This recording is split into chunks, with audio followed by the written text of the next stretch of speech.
Okay, so yeah, thanks so much for giving me the opportunity to be here. And I'm going to talk about predicting tipping point with reservoir computing.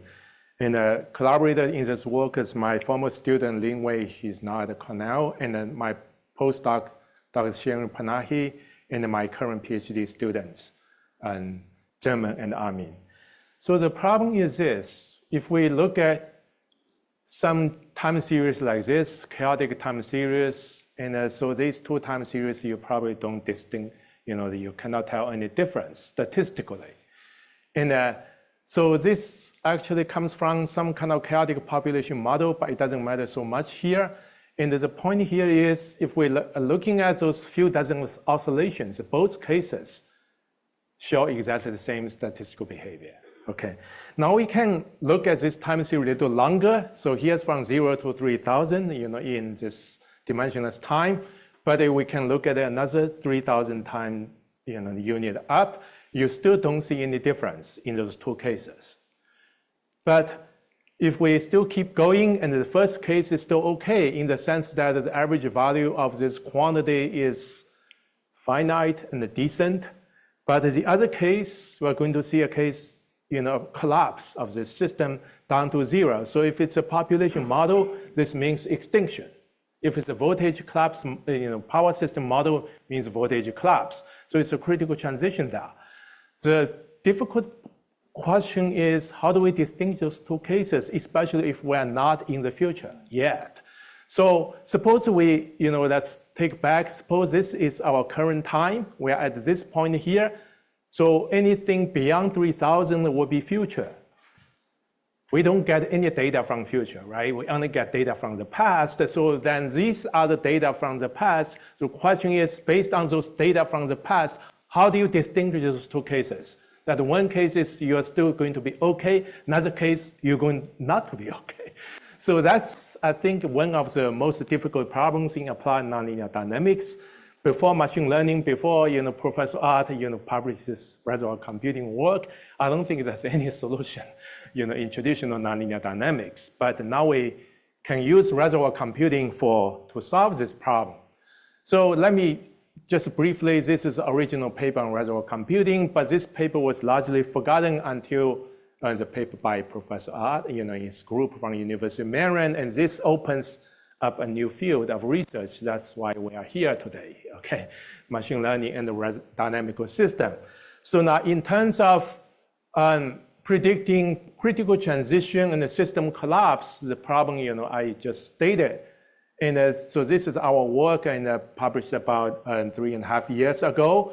And I noticed, of course, I know that Professor Art also published, University of Maryland also has this work published in 2023. And now the idea here is really try to build up a digital twin of your original dynamical system based on data. So suppose your dynamical system has, you can make some measurements and take some data, and then how do I make a replica or copy of that system using machine learning? So here basically we are saying, well, reservoir computing can be used as digital twin of the original system. Being a digital twin means I will have some parameters to tune on, and then I would have control, basically of this system. And so if I'm in some parameter regime, I can make a change in those parameters to put me in another parameter regime. I can predict the behavior of the system in a different parameter regime. By saying different, I mean the parameter regime that it's different from the data you're taking for training. Okay, so you're training here, but you are going to predict something over there. Okay, so that's the digital twin, what the digital twin can do for us. And I should skip this as a history about the digital twin, but basically it started from aircraft and aerospace engineering. But anyway, so let me talk about, this I don't have to talk too much, it's a reservoir computer. So there are already a couple of talks this morning, but what I want to point out is this little controller here. This little controller is something that we put in, and this controller could be some kind of driving, external driving, a bifurcation parameter that can put us in any parameter regime of interest. and then could be adrift due to climate change and so on. So this is a channel that we use to control. It's like a knob, parameter knob, and to make our digital twin, to go from one regime to another or for whatever purpose. And the training is done like this. And suppose we are at this point. So this is a parameter P here, and I'm assuming P is drifting with time. So it's a non-autonomous dynamical system. So this parameter axis here, P means time. So therefore, at this position, at the present time, I'm here. So anything beyond this point to the right-hand side will be future.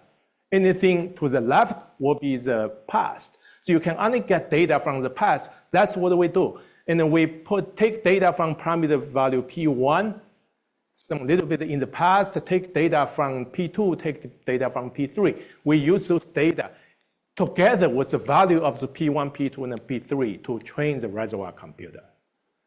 Once this is done, if we make sure the training is good, then we can extrapolate in the sense that we are here, P0, okay, fine. Let me give it a parameter change delta P, see what happens. Remember, I have a parameter channel here that I can put in any parameter perturbation delta P, right? So if delta P is very small, and if we're a little bit into the future, the reservoir computer should still tell us everything's fine, in this case, in the oscillatory normal. But if delta P is a little bit larger, it's beyond this so-called critical point, our reservoir computer is going to tell us it's not going to be okay, the system is not going to work. All this prediction is based on data from the past. All right, so some example and showing here, and it's a low-dimensional Lorentz 96 model with 6-dimensional case. And I'm just showing, I think, the details in the interest of time. This is the ground truth, and this is bifurcation diagram reproduced by our digital twin. So it's for a 6-dimensional system. We can go to a 20-dimensional system as well. This Lorentz 96 climate model, and still this is a ground truth bifurcation diagram. And this is the prediction. Those line, those dashed line are the places we use take out data for training. So that's one problem. But I think, today's main topic is about tipping. And the tipping is a phenomena that is a very scary phenomena, okay? So I show here is just a schematic diagram, and showing here the horizontal axis is a so-called global forcing, which basically means our human influences to our planet. So as this is low forcing, that's a high forcing, and then basically this is the time axis, okay, because we're producing more and more forcing into our system. And showing the vertical axis here is a so-called global ecological state, the higher the better. And so this time, as you can see, 1700, 1800, and so on, 1700, and basically this thing is a global state is going to decrease gradually. And as you can see, this is slice a pizza plot, and in the shaded region is a fraction of the bad region here. And you notice this time is the Industrial Revolution. So since the beginning of the Industrial Revolution, we're putting in more and more forcing into the ecosystem, and then it keeps getting worse and worse like this. Then you say, well, if we follow this case, everything probably will be fine because it decreased slowly, and then maybe sometime into the future. You see, this is 2011, so we're somewhere here. Maybe 2025 is here. So maybe somewhere into the future, our technology will be advanced enough so we can invent something to reverse this trend. Only if this follows a trajectory like that, this plot. But unfortunately, that's a case that after a certain point, it will be a sudden collapse of the system. So this is called tipping. And once tipping has occurred, you cannot go back. It's a point of no return. So whatever technology you have, it's not going to work anymore, okay? So from the point of view of dynamical systems, tipping point is actually, in the traditional sense, in the sense that used first by those ecologists. It's very simple, the dynamical mechanism. It's just a saddle node bifurcation about stability. So for instance, if this is a direction of tipping point transition, I'm showing here some parameter, but doesn't matter what kind of parameter this is. And this is from ecosystem, so this is some kind of abundance population.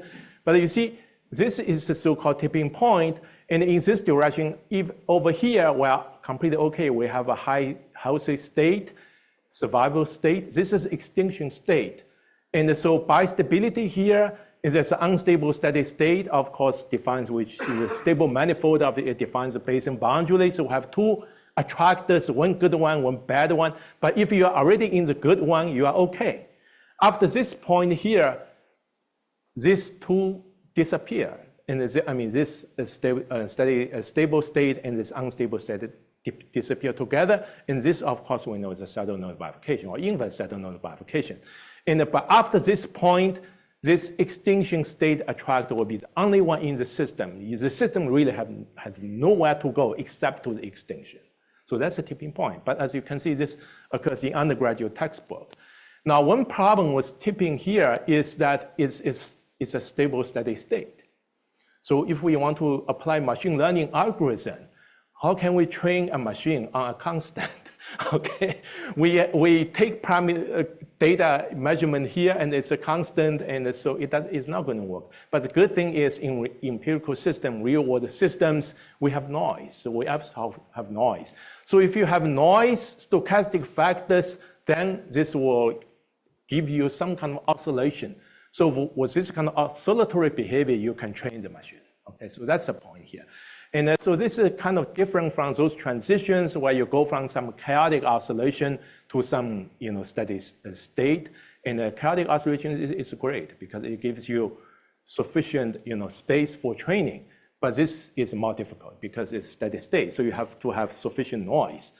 Okay, so let me then talk about what a phenomenon of real concern is so-called R-tipping. In the previous scenario here, you need to change the parameter passing through this point here. So here is a bad case. But there is a phenomena that even when the parameter value is not into this dangerous region, but if the parameter is changing at a certain rate, tipping can be induced, even though your parameter value is completely fine in a healthy region. But if the rate of change of the parameter is sufficiently fast, then you're going to induce a tipping. So this is called R-tipping, rate-induced tipping. And now I show here just a schematic diagram. Basically, this is the rate of parameter change. So zero, start from zero. And this is the probability of tipping, rate-induced tipping. And we would wish a case like this, when the rate of parameter change is increased from some zero value to some large value. We're doing this every day to the Earth, right? CO2 emission. And the rate is getting larger and larger, okay? It's not stopping, okay? And we would say, well, maybe the probability of tipping will go like this. And then we're fine. And we still have some safety window to operate. But the reality is when you increase the rate of parameter change, immediately from zero, the probability of tipping increases dramatically, immediately. So this work we just published about a half a year ago. But that's the scary thing. Whenever you have some parameter which changes with time, and if the rate, if the rate is non-zero, it's just a little bit above zero, your chance of tipping is increased dramatically. Okay. So I should not spend too much time on it. And this is basically 10 empirical ecological networks, nonlinear and very high dimensional. But so I draw the same curve here. So this is the rate of parameter change, rate of some parameter change. And then this is the probability of tipping. As you can see, for different cases, different empirical networks from different regions of the world, and you have this probability increases dramatically as soon as the rate increases from zero. So this is we actually did about 30 of those empirical networks, ecological networks. But let me move on to, so this terrible phenomenon was started off in 2011 or so, and mainly led by Peter Ashwin and Eureka Friedel, in Europe, and this is this rate-induced tipping. So I'm going to give an example now, and see how terrible this rate-induced tipping might be. Okay, so this is a so-called amark system: Atlantic, meridional, and overturning circulation.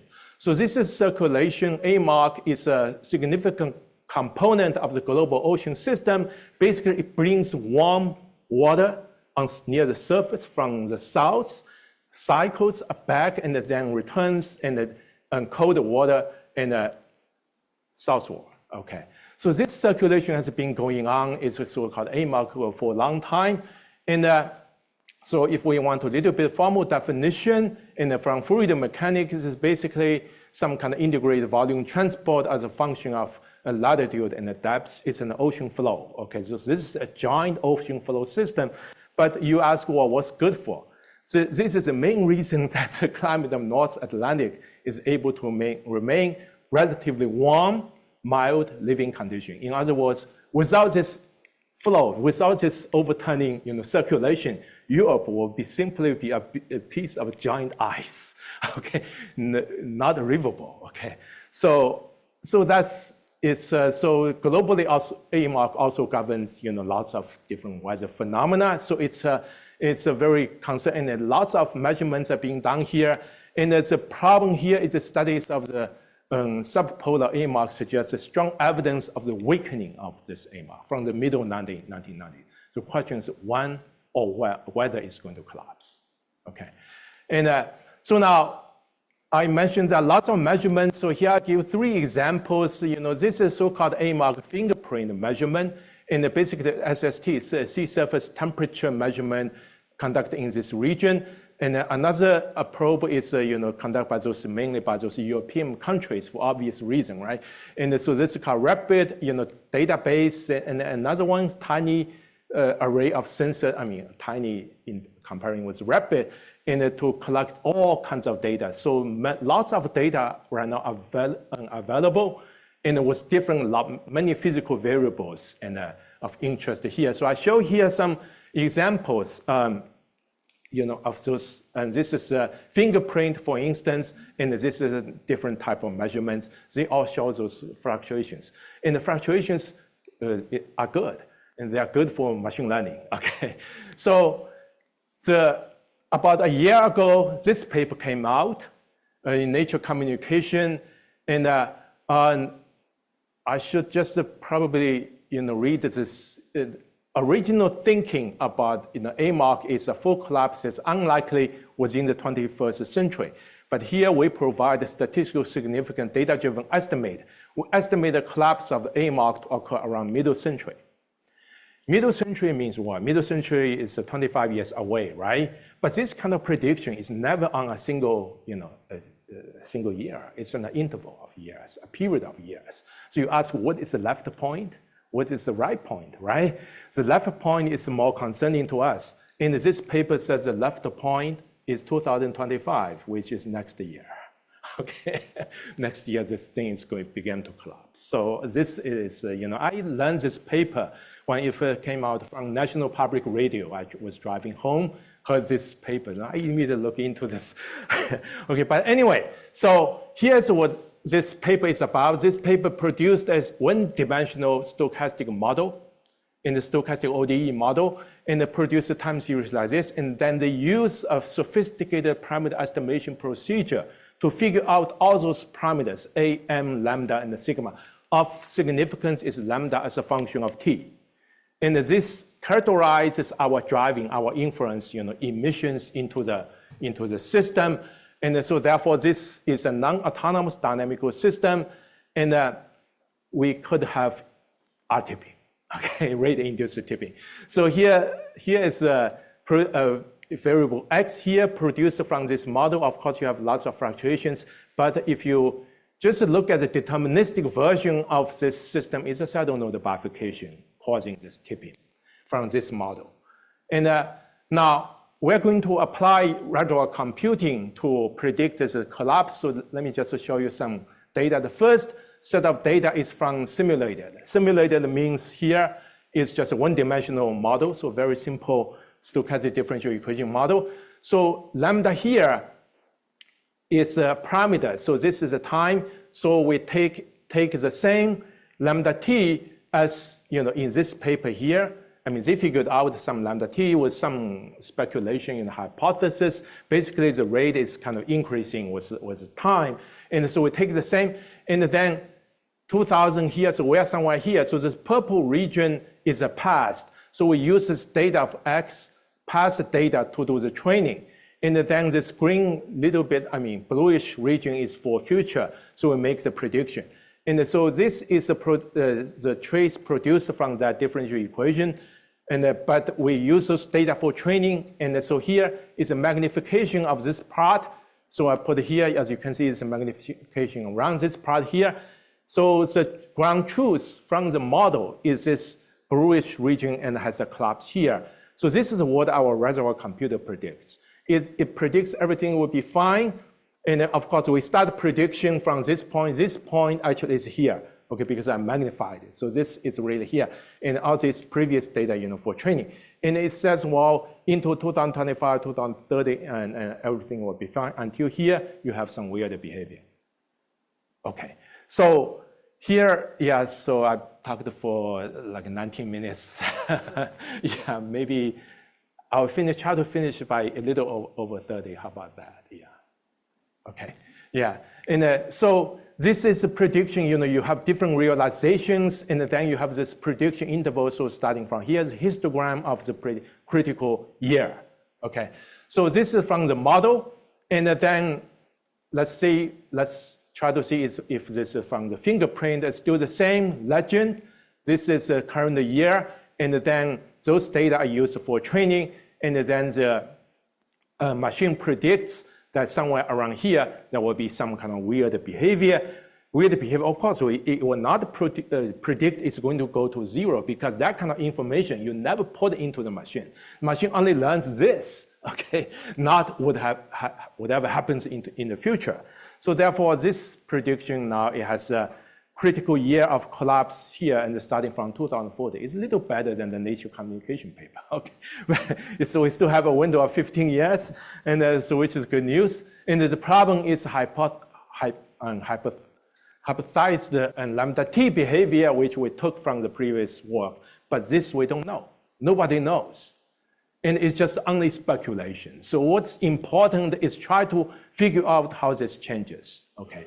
And through measurements and so on. And I think this is an important problem in order to see if this is correct. But anyway, we did another model suggested by the referee. It's a so-called Community Earth System Model, CESM, and produce data like this. This is a more comprehensive model of Earth system. So still the same legend we use here, this data for training. And this is from the model.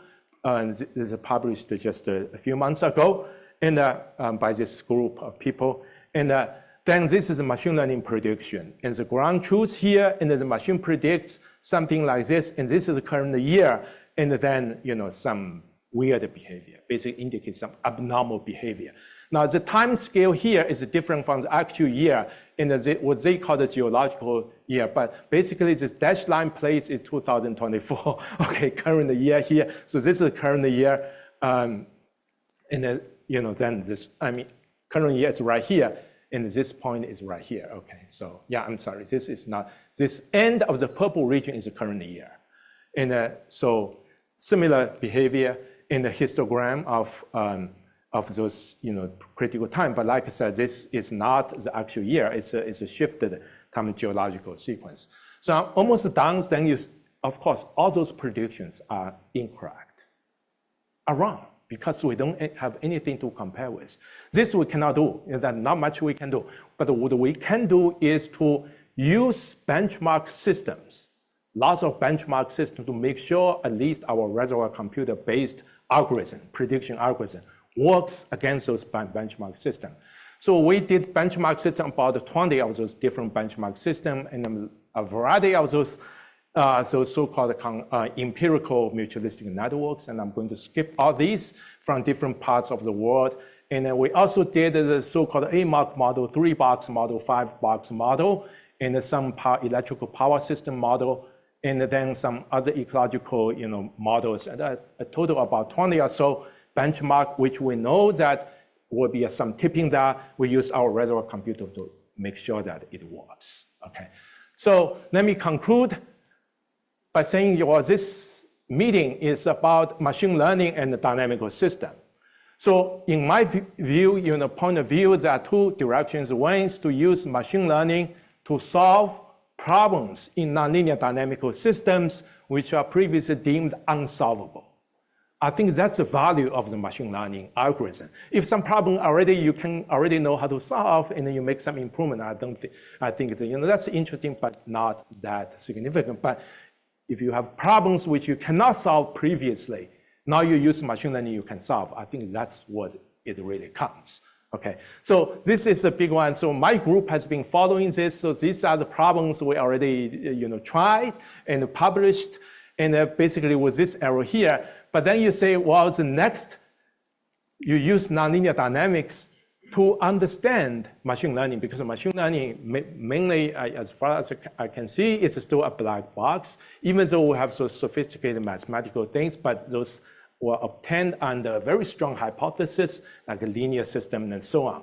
So to use previously developed the theory of nonlinear dynamics, and we have authority here, Professor Odd. Professor Odd develops many different theories for different aspects of nonlinear dynamic system. The question is, can we use those theories, previous knowledge, to help us understand how machine works? I give one example here, and this is for memory. Suppose we want to build up a memory based on reservoir computer to memorize different type of chaotic attractors by using some kind of index. Can you do this? And the answer is yes, we can do. And then you ask, well, if we manage to make the reservoir computer to memorize like 512 patterns, different type of chaotic attractors, how does it work? And it turns out that the reservoir high-dimensional space, phase space, 1,000-dimensional phase space, divided into different regions. Some region for one attractor, another region for another attractor, and so on. Then the question is, what happens to the basins? What happens to the basin boundaries? So this is a place where those nonlinear dynamical system, chaos theory developed by previous pioneers can be used to understand at least some qualitative how reservoir computer works. So with that, and I thank you for your attention.